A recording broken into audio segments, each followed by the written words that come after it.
How come every time when you talk about a range for buying a house, you end up at the top of the range? Did you tell Lorri? Yes, she was part of that discussion. There's your problem. You should have given her a lower number, dude. Two lifelong friends document and share their personal stories as they seek financial independence and to retire early. One reaches FIRE in 2020 during a global pandemic, inspiring the other to play catch up. This is Two Sides of FI. This should be an interesting conversation, right? Because it's a time where I'm very much post something and you are very much pre something. Yes. So I suspect that could make it.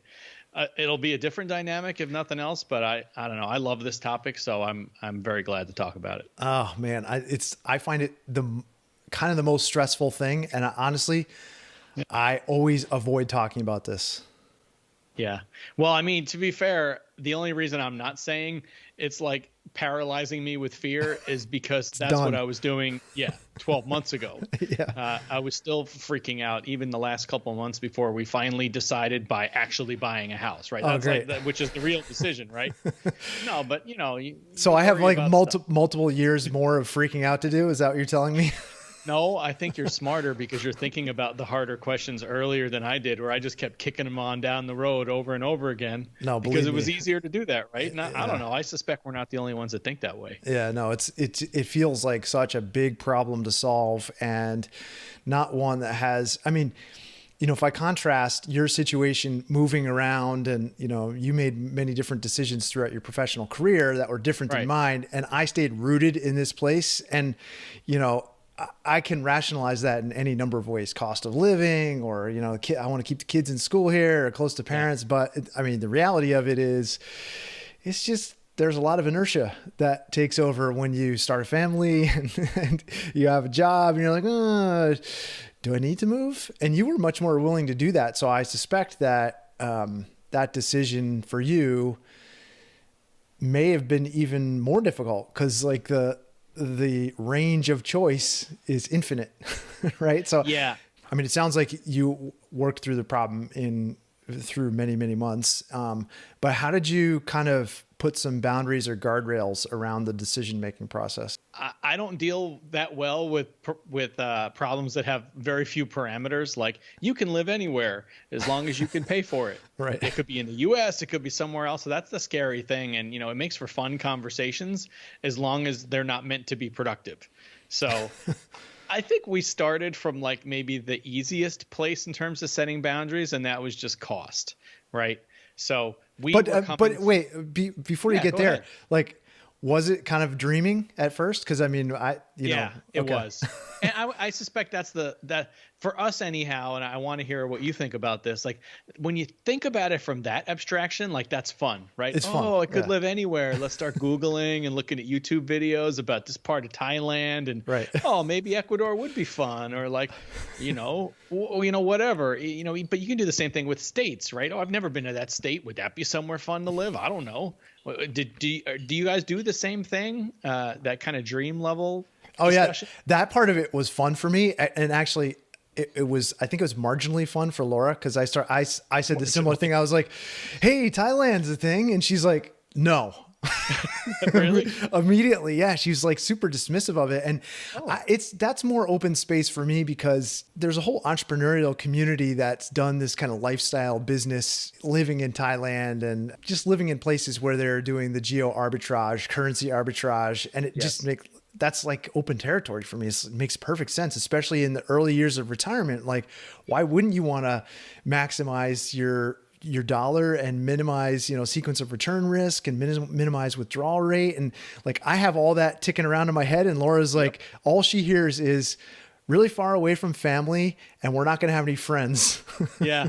This is actually really funny, because I suspect you and I versus kind of like our wives, and there's going to be splits in here. Like, this is a topic where you and I are on the same page. Like, we're starting with the money and the risk to the portfolio and tax and stuff like that. But later on, we're going to switch. Like, you care about climate as much as my wife, Lorri, cares about climate. True. Right.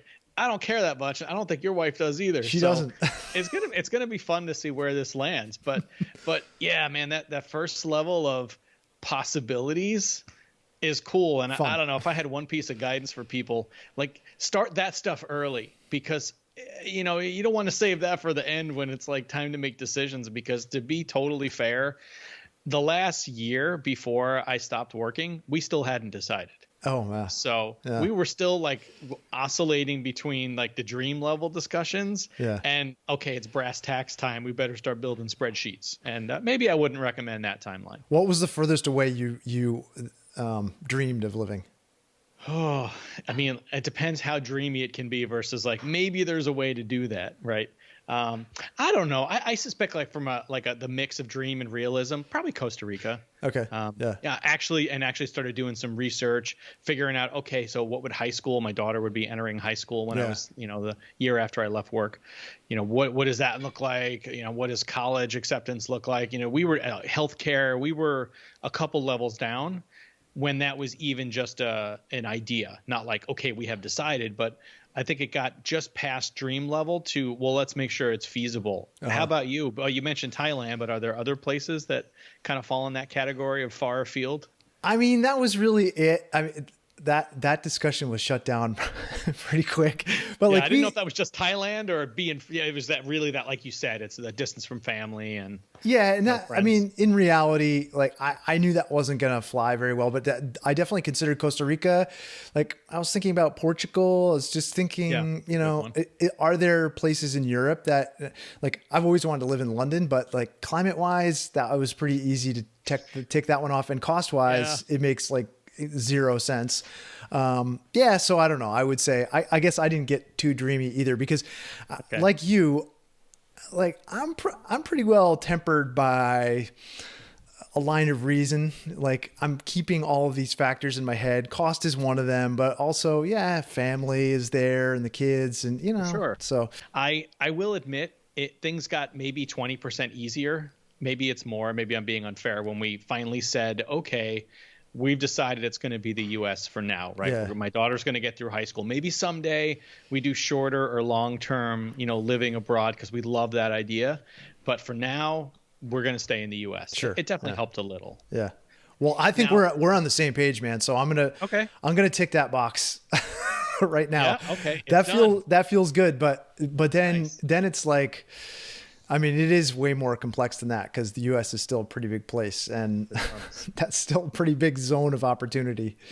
Yeah.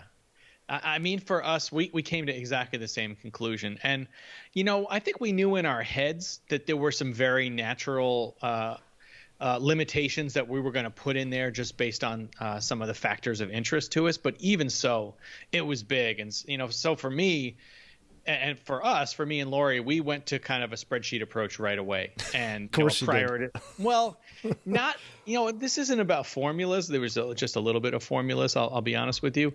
That comes down to just kind of forced ranking. But the process that we went through, and I don't know if I picked this up from somebody else or it's just something I stole from work, but we each went off and came with kind of our top 10 factors that we thought would really help us, you know, narrow in on a place of interest. And we did that independently, right? We didn't share any notes on that at the beginning. And then after we had our top 10, we came together and said, okay, let's compare notes. And you know, the first step after that was to prioritize, to figure out what are the top 5 non-negotiables, right? And I freely admit, I didn't know going into that how well that overlap was going to look, right? But honestly, that discussion went pretty well. Because the things that Lorri feels really passionate about in terms of climate and, you know, access to the outdoors year round, those things are great. And even if I wouldn't necessarily say, oh, that's number 1 or number 2, they're still pretty high on my list. So I think that went pretty well. And the more interesting discussion was honestly the stuff that came after that. So the things that maybe they weren't first priority, but they were pretty high. And, you know, that it was, I guess the thought I would leave you with on that was that first stage was just about alignment and then discussion. And the discussion went on for some time. We didn't start talking about places right away. We started talking about those ideas and, you know, things for us, things for our daughter, for family, you know, and that was kind of fun. So where weren't you aligned? Sorry. Where weren't we aligned? Do you remember? No, I don't think there were no hard, like, you know, orthogonality. Like this is, you know, okay, whoa, we're in trouble. I think you did something similar Oh already. yeah. Have you found areas where you're, maybe not at odds, but you have different opinions? Um, Oh, I'm going to take yeah. that as a yes.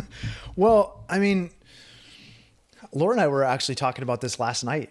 Oh, okay. Again, just because I mean, this is a big decision. I feel like it feels a little strange for you and I just to be having this conversation because Sure. it does involve your spouse to such a high degree. I mean, Absolutely. 50% or more of the decision is going to be made by your spouse, depending on how these things overlap. But yeah, we came up with this kind of 10 non-negotiable items. And I mean, I'm looking at it here. And we did mine it, too. we did it independently just based on your recommendation. And I really liked that. I mean, we both agreed, I think in principle on a lot of things. We haven't gone through that process of ranking them. Okay. And I think when we start to rank them, that's where the real friction comes in. So I think one of the bigger sort of points of difference is, and I don't really know how to solve this. Maybe you can kind of help me. Ooh, I'll try. Laura wants to be in a city. She wants access to culture and community and all the things that, we haven't had access to for the 20 years that we've been living here in Maine. Right. And I want those things too, but, and she wants to be able to step out her door and walk to restaurants, be able to walk to the theater, walk to movies, things like that. Right. Got it. And I don't know that I'm ready to live in a city necessarily. I don't know that like that priority is higher than say access to the outdoors and a good place to hike and exercise. Like I don't know how to solve that problem quite yet. Because there is a part of me that wants to live in a city, but I want to do it for very, distinct, defined periods of time. It can't be an open-ended, like we're moving to a city. And I can rationalize this. I mean, just from a cost perspective, because it's just more expensive, right? Yeah, absolutely. But that's one of those things where, we both have these things on our list that we want access to culture, but it's like the proximity is an issue. Like for me, if I can drive to that within 20 or 30 minutes, or if I can drive to an airport within an hour, that has good connections, I'm totally happy and fine with that. Absolutely. But her gradation of importance there probably ranks a little higher than mine. Whereas, we just spoke about this, but climate wise, I need a sunny place to live. I mean, I'm looking out at gray skies once again. This is like day number 328 out of the last 365 that is cloudy. But I mean, just it wouldn't be my choice of place to live in like the Pacific Northwest, for example. But Laura, like you, is like, hey, how about Oregon? Right. Like, no, that's not going to work for me, man. Yeah. Or Lorri. And that's why we don't live in Oregon. Yeah. And then another point that we differ a little bit is family. How close are we to family? And she was saying this. I mean, I don't mean to speak for her because I think when we do an episode with our wives, she'll probably say this, but yeah, absolutely. There's a sense of guilt. Like, okay, our parents are aging. If we move real far away, Oregon, for example, we don't, somehow we're shirking a responsibility to our parents. And that's a real thing. But my argument against that is, well, if we've positioned ourselves close enough to transportation hub that can get us home, like we can get there when we need to. But I think for her, it's more of kind of a long-term support idea and a feeling of responsibility. And I don't know, she's Catholic, so there's like just guilt involved. Yeah, I was going to say she was raised the same way. As I look down my list, I had things like healthcare on there. And she didn't have that, like access to healthcare. So clearly I'm the one who's probably going to get sick earlier and die before she does. Well, if you ate some vegetables once in a while, it might help. Dude, don't get me started on that. It is a little weird to talk about this just from your and my perspective, because this is a team decision. And, the kids get at least a little vote too. Certainly in my case, because we moved while my daughter was in school between middle school and high school.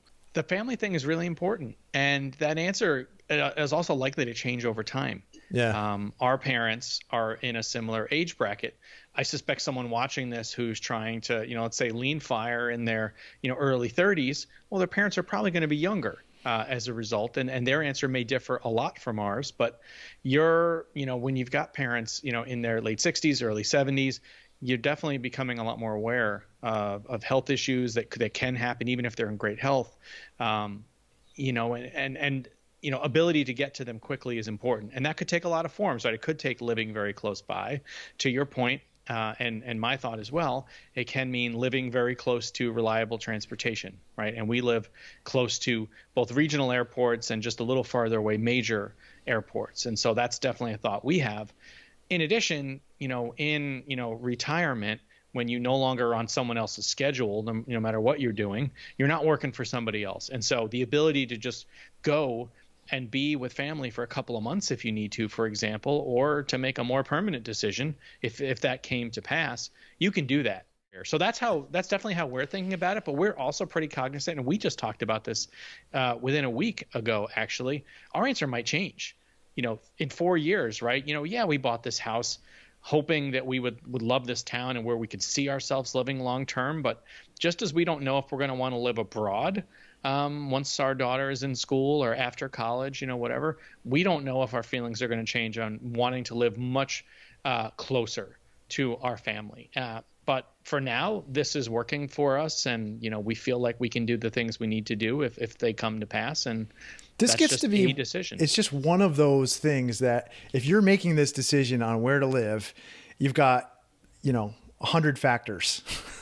Where does that sit in the list of factors that are important? And it's definitely a personal decision, but what I was saying to my wife was, okay, well, if that's going to be a high priority, then what do we do? Choose a 2-hour radius, an 8-hour radius? And if it's 8 hours, it's pretty hard to get further than 8 hours away on a plane in this country. I mean, that's right. You can, impossible. But almost impossible. Right. And we live about, 8 hours from my parents right now and about 5 hours from her mom, and driving. And that's right. But and I know going to an airport, extra travel time and all that. It's within a day.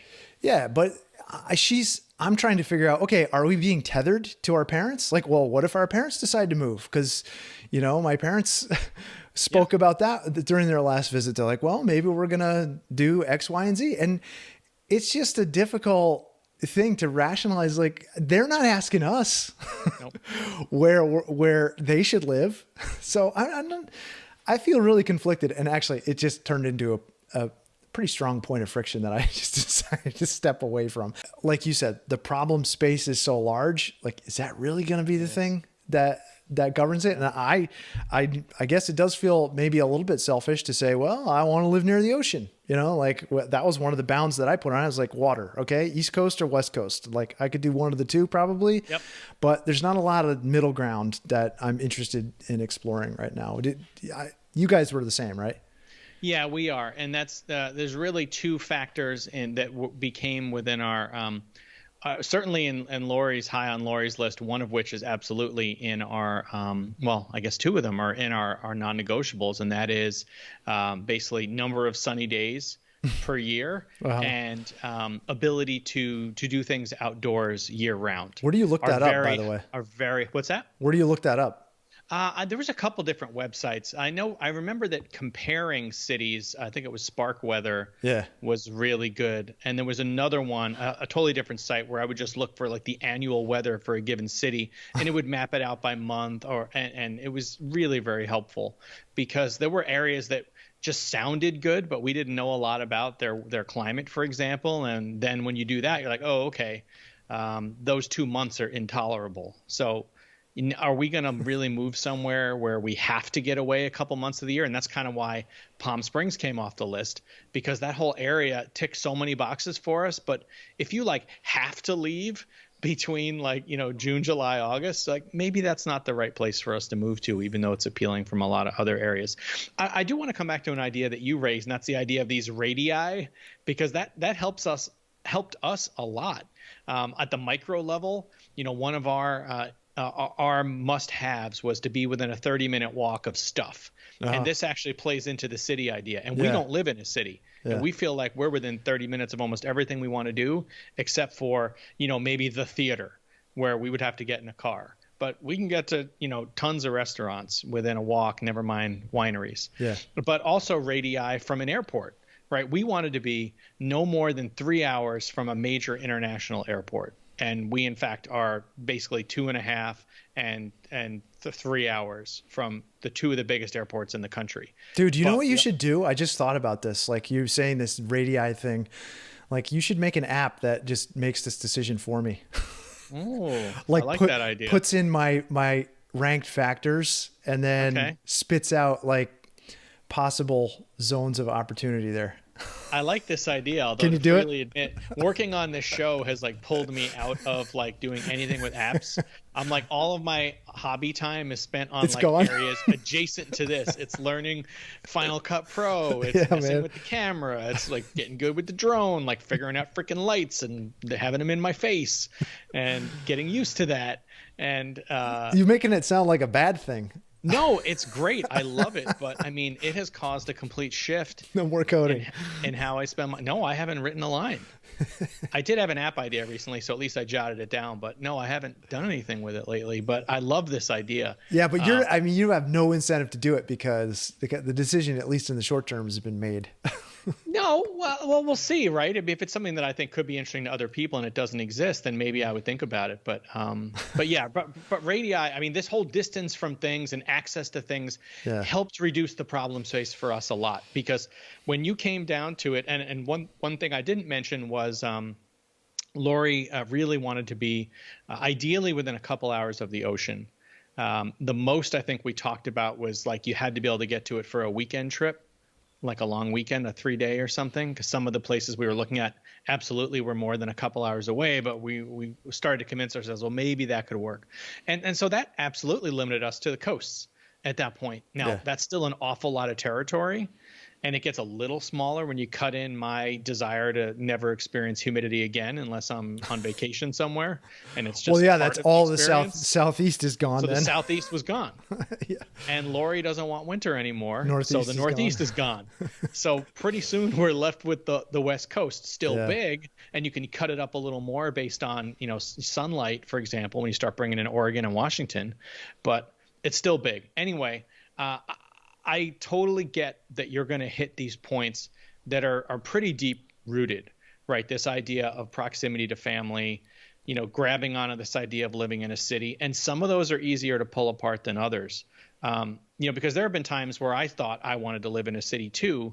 And then the more we talked about it, did the plus minus analysis, Lori's pretty good at checking my emotions on that kind of stuff. The minuses of living in a city, I came to realize, and maybe it was just living so close to San Francisco, a city I love and that I thought I could find myself living in at some point. Never mind. Let's take the cost out of the equation. Right. I realized that I would not want to live there because the negatives did not outweigh the positives. So the question is, how can you still get those positives? And we realized, and I think we still agree with this. I mean, we've only been here 10 months, so come back and check on us in a couple of years. But man, we can walk out the door in 25 minutes, be at a restaurant, a brewery, the library, we can hike.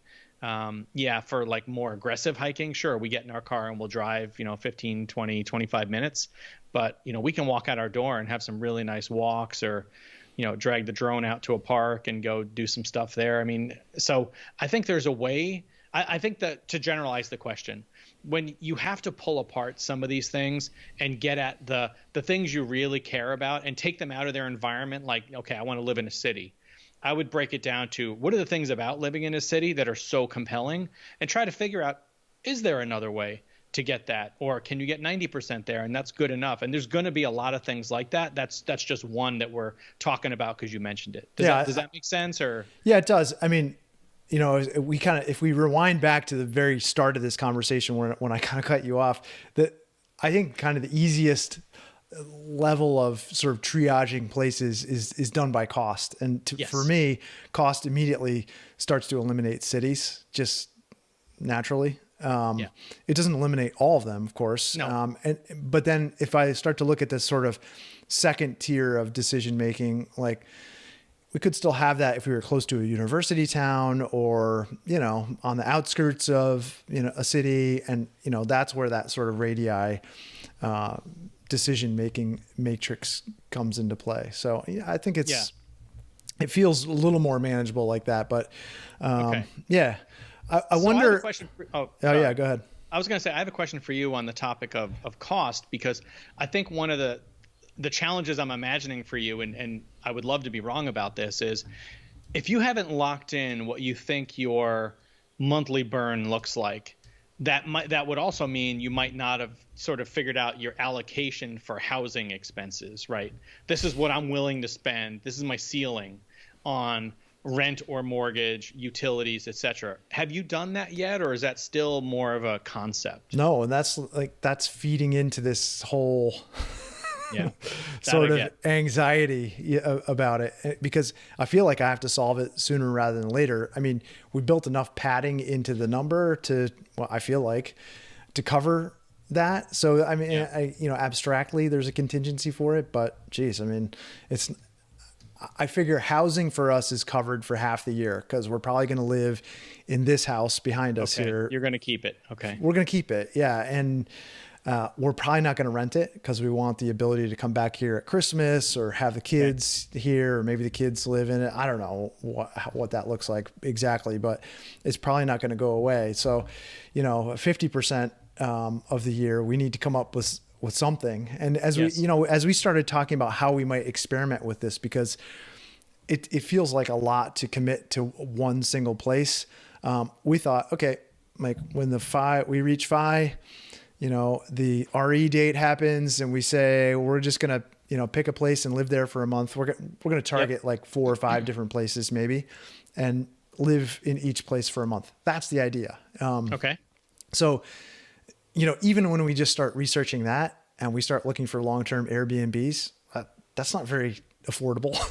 And no, it's not, but it's also opportunity cost, right? That might be the thing that really helps you guys gain confidence, especially if you find these areas of disconnect. Yeah. It might take an immersion to help the other person understand this is or is not something that could work. It's just a thought, right? You could think of it from that perspective. Totally. I mean, I don't know. It just feels so intractable in a way, because even as I start digging into that, I'm like, oh man, this is, especially in the time of year that we'd want to be leaving this place when it's cold and going somewhere warm, you know? Yeah. So the worst prices. Yeah. Let's say Bahamas were on our list, right?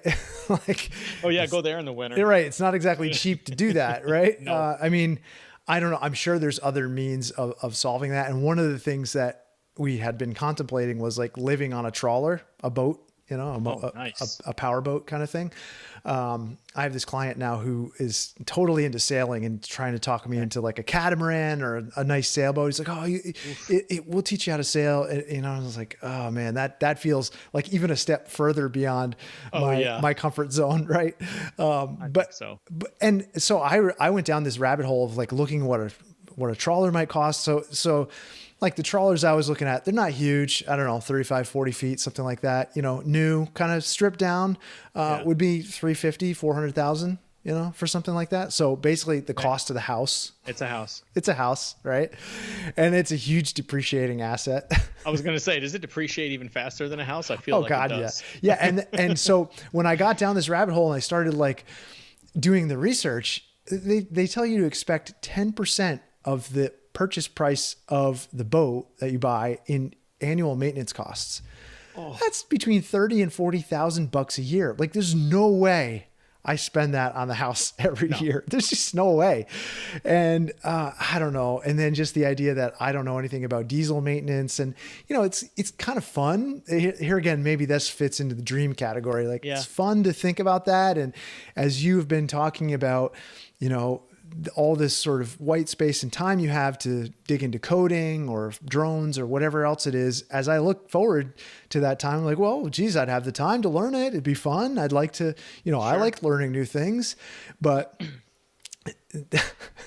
I don't know. It solves a lot of problems from the location standpoint because we It can just, does. yeah, we can go up You and don't have down. to commit. You know, don't have to commit. That's You just perfect. have to commit to a boat, but you don't have to commit to Right. a living location. Yeah. A boat. Break Or out another nomads of the 1,000 men. sea. Well, it's funny. You touched on something without saying it, and that is there is an element here of what do you want your next phase of life to look like? Yeah. And I have totally met people who want to buy some rundown, house and rebuild the thing over the Nightmare. course of years. Right, a Nightmare. nightmare for you. Who wants to But do that? I'll talk them out of it. living on a boat and kind of half-assing it while you learn how to work on the boat and like all this stuff, like, is that a valid plan? Yeah. Does it have risk? Absolutely. But I could see somebody maybe wanting to do that. But I mean, another view, just I'm imagining somebody watching this conversation is, well, it would be good to have that trawler idea, at least several years before you tap out, and which, is, to be fair, is where you find yourself. But on the same note, you're also still working, right? You can't devote, tens of hours a month probably just to learning diesel maintenance and all these things you would need to do, cartography. Dude. Right? I mean, you're a pretty good Boy Scout, but I don't think that means that you're ready to captain the ship around the world. But I guess one could say you can take a dream and turning it into a plan. You just got to give yourself enough runway to make that thing happen. But for people who know where they want to live, or they're able to sort of guide themselves down this process sooner, that's an awful good thing to do, because then your housing budget can be determined much sooner, and that can play into your number, right? And setting that number with the highest confidence you can is, of course, what all of us are trying to do, because you don't want to like do all this work and tap out of the workplace and find that you're not really prepared financially. You're just right? telling me I'm really unprepared. No, I'm not. being You're irresponsible. more prepared than me, because I didn't do this until my last couple of years. And man, but on the positive side, spinning that around, because I like to think about the half full You're glass. so positive. Here's how we figured out our housing ceiling. So we were living in a very high cost of living area. We were in the Bay Area, and we knew we weren't going to live there because it was just too expensive. And when you added in the cost of healthcare premiums, right, which we would be paying out of pocket. And so we figured out, we did that budgeting exercise, for, some period of time, more than a year before I stopped working. So we knew what our living expenses that we were going to lock in on would be like, and with all our buffers and padding, like we've talked about. And then we figured out what we were willing to spend as a maximum on housing. Now, of course, I didn't want to be near the ceiling. Turns out we are near the ceiling. But we're really happy with where we are. But we figured out a maximum. Did you tell Lorri? Yes, she was part of that discussion. There's your problem. She was part of the discussion. But You should have given her a lower number, dude. How come every time when you talk about a range for buying a house, you end up at the top of the range? Dude. I think our range was too big. That was the problem. By setting that upper bound, it immediately allowed us to eliminate things from consideration because they just weren't going to fit the budget. And the good news is there weren't places that I think were going to bubble up to the top of the list that were going to get axed by that. But as a sort of a guidance point, it really helped, because then we could work on the more difficult things, right? This ranking process, the parameters of highest importance to each of us, et cetera. So figuring out your budget bounds, I think, is a really good thing to do as early as you can. There's another sort of tier of cost decisions, and it's like related to taxes too, right? I mean, it doesn't sound like taxes really shape. I mean, you're living in a pretty tax heavy state, but there are certain states that have no income tax. You got to be thinking about property tax if you're going to own something. Like, I mean, it sounds like that didn't really factor into the equation, but I have to imagine people watching this, especially if you have a business like me and you plan on, continuing to earn through passive sources after you retire, taxes definitely have to enter the equation.